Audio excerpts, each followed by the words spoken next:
Part 12, Chapter 23 and 24. Chapter 23, The Book. Zaina sat in front of a mirror. Jiyan stood behind her, hesitantly touching her shoulders to see whether the contact would be all right for her. There was no rejection, so her grip grew firmer. Their gazes met in the mirror. Silent minutes passed as they stared into the depths of each other's eyes. They could have stepped straight out of a painting, so motionless were they. The silence was not unpleasant, as it so often was with other people. The first movement came when Jiyan took her sister's hair into her hands. It was smooth and slick, constantly slipping from her grasp whenever she loosened her hold. This woman clearly took after their father. How long had it been since Jiyan had last seen the president? As long as it was avoidable, she did not want to see him.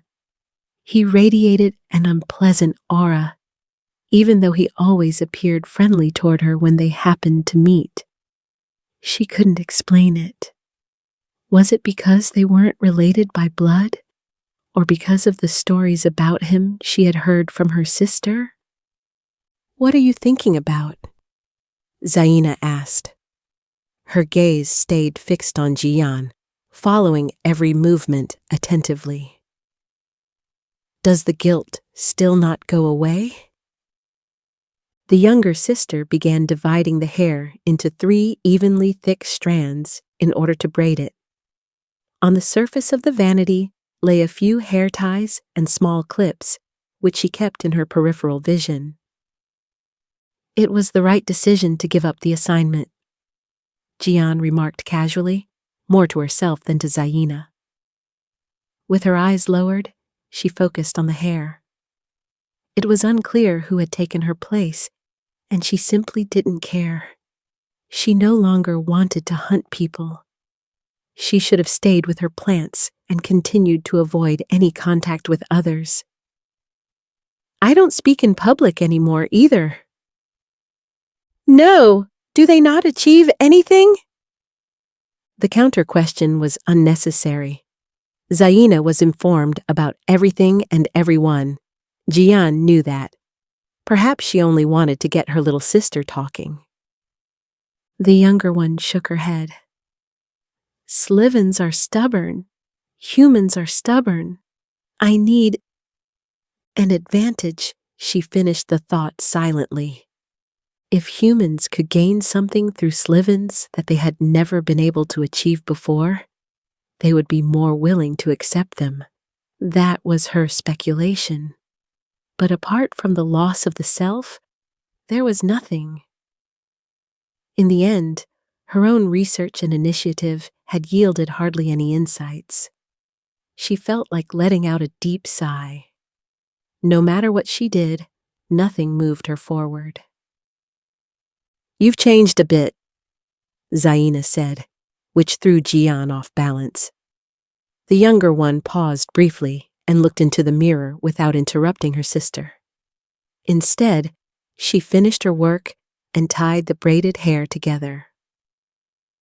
"What happened during that month you spent with the 2 human men, Did they ease your guilt or make it worse?"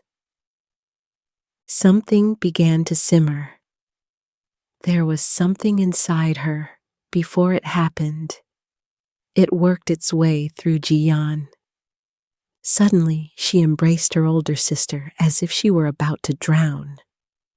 She squeezed her eyes shut, as though she could stop the sensations rising up inside her that way. "I'm glad I have you, Zaina. Without you, I'd be finished. Do you know that?" "We're sisters," Zaina replied, as if that alone were reason enough. Her voice softened, so gentle that one could almost fall asleep just listening to it.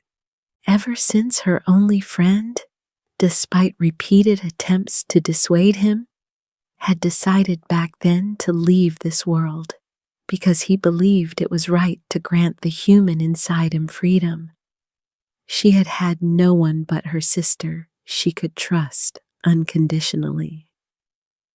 Jiyan wanted Zaina to feel that, so she poured all the energy she possessed into that single embrace. What would have become of myself if I hadn't grown up with her? Without her support, her patience with me, her kindness. I feel the same way, she heard Zaina say. I only have you. That's not true. You have Liam, who loves you deeply, and the president. Father doesn't love me. Don't think he treats me differently just because I'm his biological daughter. In his world, there's only one person for whom he would give everything. Their eyes met again in the mirror. Was she imagining it, or was a dark aura swirling around her sister? As if she were remembering something painful she had long suppressed. Today, she was learning details her sister usually never mentioned.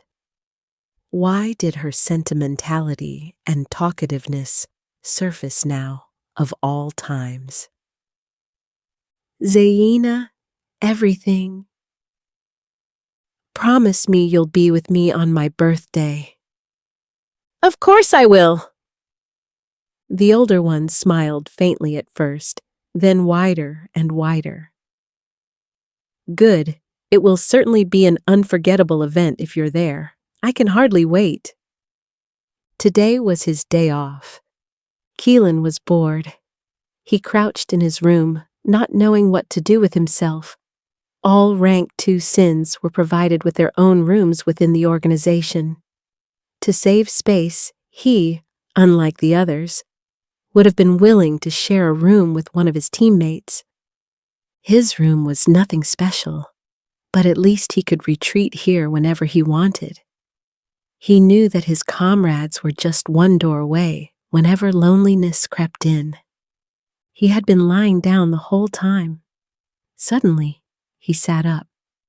What was he supposed to do with his free time? He hadn't made any progress.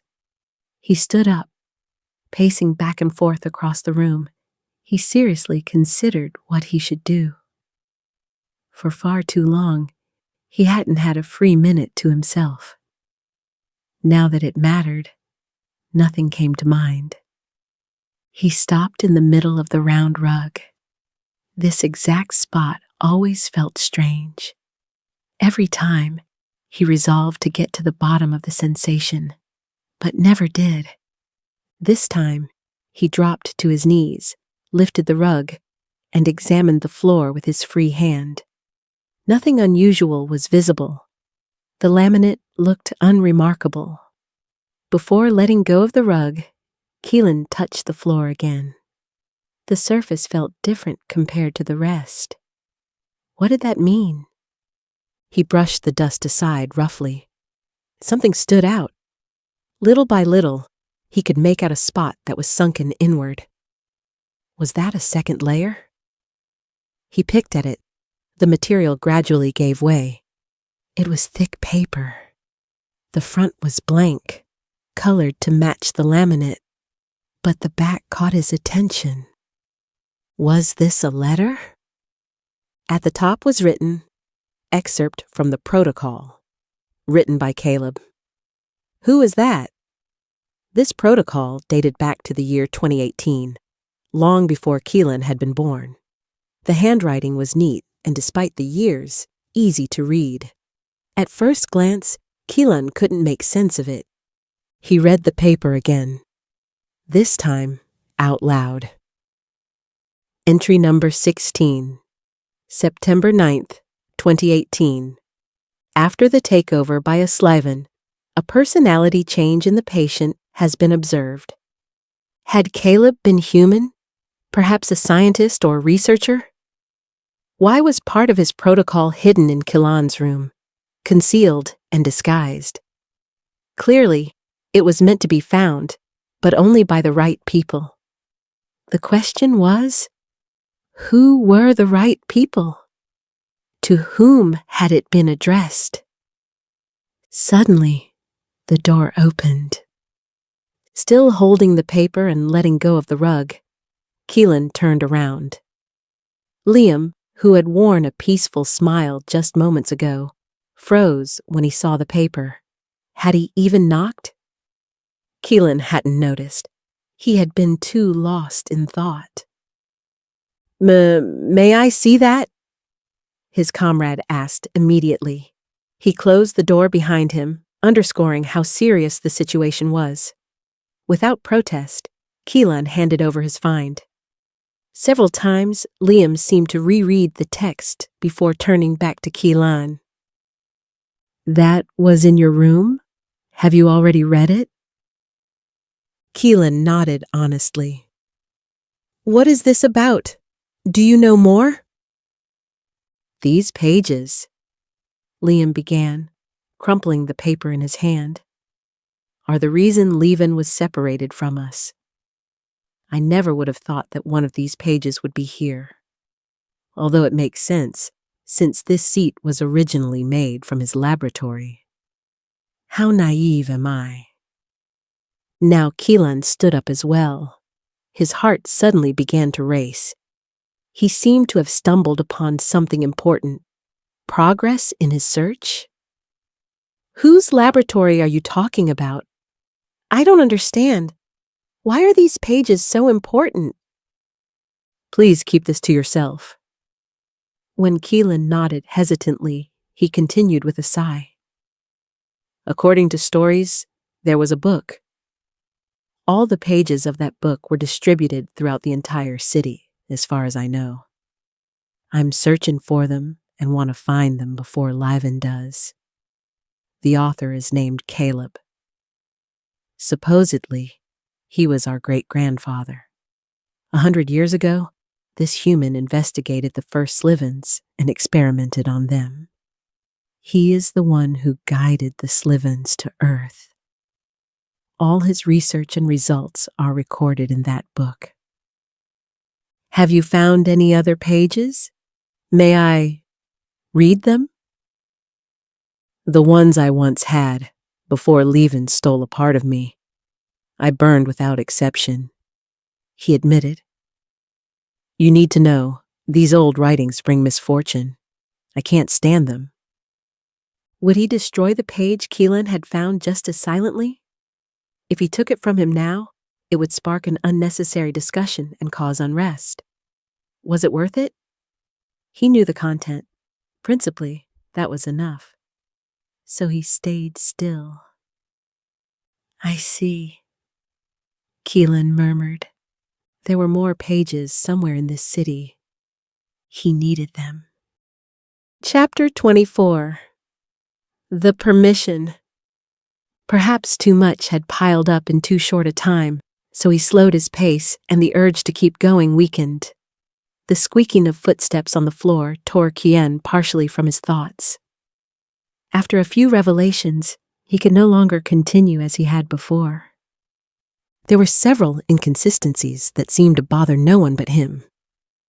Most likely, it all came down to that one door, the one that brought him to an abrupt, final halt. How often had he passed it without comment? Too often. He had reached his lowest point. "Jiyan?" Slivon turned toward him and tilted his head questioningly. He remained in that posture for a long moment. His entire team stopped in the middle of the corridor, as if an invisible string bound them together, allowing no great distance between them. Since when had that happened automatically? Aaron cast him a sideways glance without saying anything. There was nothing in that look. Pure emptiness. One couldn't tell whether he was tired of Kian's mood swings. When Jana stood just as still, as if the path to their room had been wiped from her memory in an instant. The rumbling and hissing of the metal pipes that supplied the organization with oxygen and water sounded in the background. Was Jiyan imagining it? Or did the bare corridor walls feel especially confining today? What's wrong? Why aren't you moving on? Although he heard Slivon's voice clearly, Kian's eyes drifted to the boss's door. His focus rested on it, hypnotic. If he wanted to, he could charge forward. He could break in by force. See the face that did nothing but give orders. Another option would be to move on and smile, playing the exhausted one. No, there is no either or. I've looked away long enough. Something has to change. Why is no one helping us? What?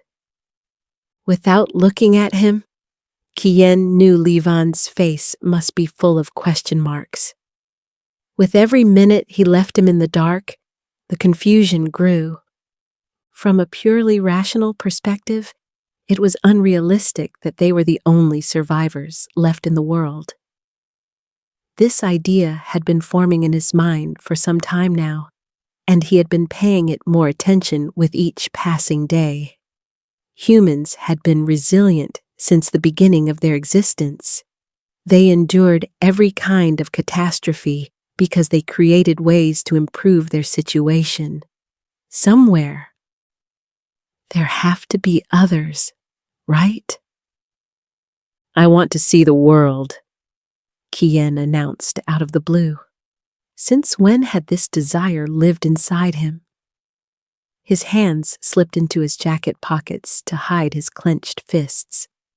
Now he looked at each of them in turn. He wanted to see what was working inside his teammates, read something from it. Did they think and feel the same? Could he rely on them blindly in that regard as well? He had never tested how far he could overstrain their loyalty. He knew he became exhausting the moment he turned into a defiant child. The instant Kian questioned something, he became a burden to his team. That much was clear. This time, I don't care if everyone storms out of their rooms and glares at me with hostility. I don't care at all. This here is a team conflict. It concerns the team itself. No one else has any business interfering. You don't want to either? Kian continued, trying to draw them out. He couldn't possibly be alone with this desire. Most likely, neither Wenjana nor Slivon dared to speak up, but secretly they shared his opinion. There are certainly other organizations out there. What's keeping us here? And what's keeping me from setting off alone? Why am I putting myself through trying to convince them? Are they becoming important to me? We're not allowed to, Slivon reminded him, snapping Kian out of his suddenly spiraling thoughts. If we go off on our own, we'll be banished for good. Do you want that? Something constricted Kian's breathing. He staggered slightly, struggling not to lose his composure. He breathed in through his nose. Wasn't that rule alone proof enough that something was wrong with this organization? The boss wanted them to remain prisoners. It couldn't be more obvious. As he pushed back against his team, it became harder to speak with every passing minute. He felt as though he were drifting physically away from them the longer he kept the discussion going. That made him feel afraid? Am I afraid of losing them? Aaron, Kian called out to him. At least he wanted to appeal to his reason. He ignored the swelling emotions inside him. He had to keep his goals in sight.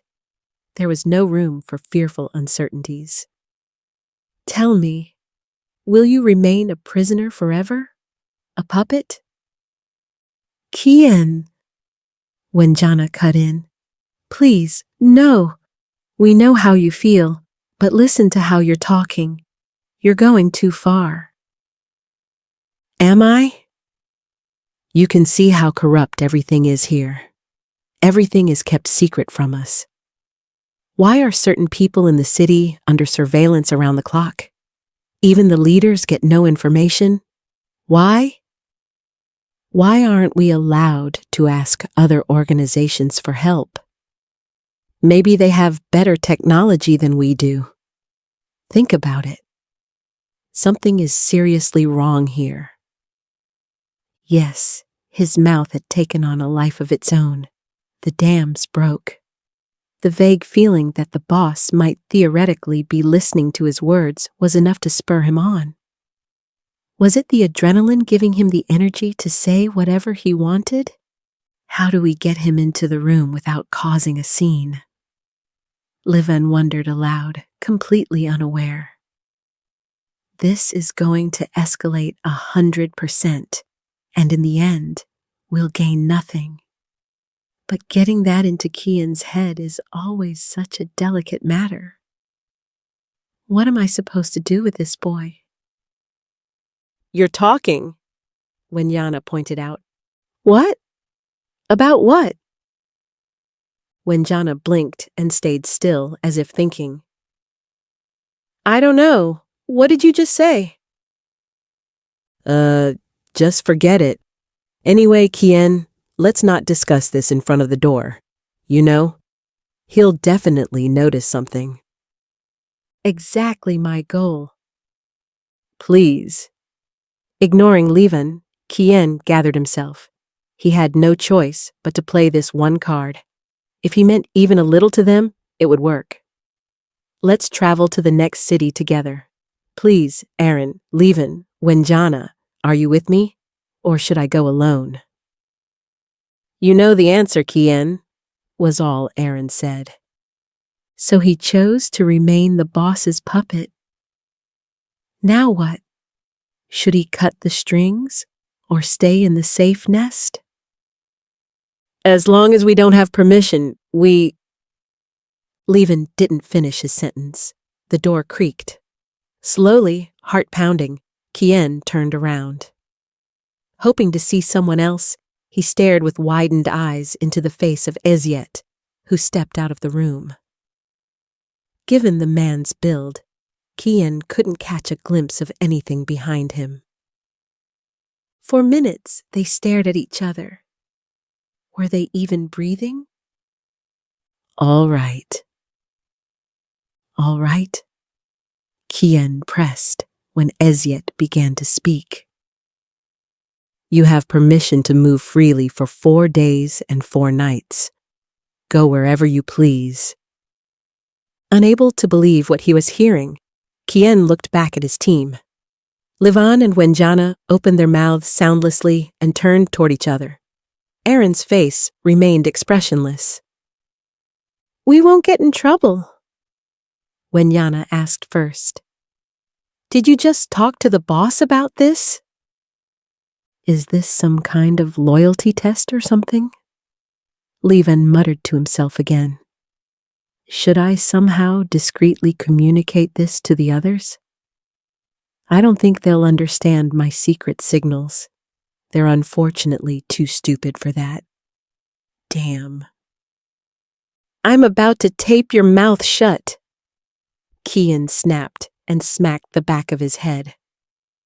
Ow! What? What did I do? Your time starts now, Eziet said, maintaining eye contact with Aaron. We'll see each other again. Lead your team well to the destination. What makes you so sure we'll want to come back? Kian asked, pushing Slivon's protests aside. Even though Kian wanted to restrain the provocation, anyone else would have done it differently. He couldn't let it go. Who did this guy think he was, ignoring everyone except Aaron? Sometimes, Kian saw her in him, depending on the look on Eziet's face. And every time, it made Kian's fist twitch. Maybe we'll like one of the cities better than this underground backwater. Ever thought of that, huh? Now. Right now, Eziet stared at him. At no one else, only him. What was that on his face? Exhaustion? Detachment? Kian couldn't place Eziet's emotions. You'll probably have to see through his eyes first before you understand. What? Hey, why are you just walking off like that? Explain it to us instead of leaving us standing here clueless. Kian took a step forward, but at the same time, Slivon and Wenjana grabbed his arms and held him back. Kian? He turned toward his leader. You got what you wanted. No reason to make more noise, right? Kian swallowed. Even if Aaron's face revealed little, was he angry? Why did it matter to him what he stirred up in his leader? They could think whatever they wanted of him, as long as he got what he wanted. Okay, fine. I got it. He tore himself free from their grip. Both glared at him as if they feared he might disappear without a word at any moment. Had his behavior toward them been too rough? Why am I worrying about such trivial things? They started it and touched me, not the other way around. Kian sighed afterward. He placed one hand on Wenjana's head and one on Slivon's. Don't look so stunned. We're finally going to get to know the outside world properly, together. That's reason enough to be happy.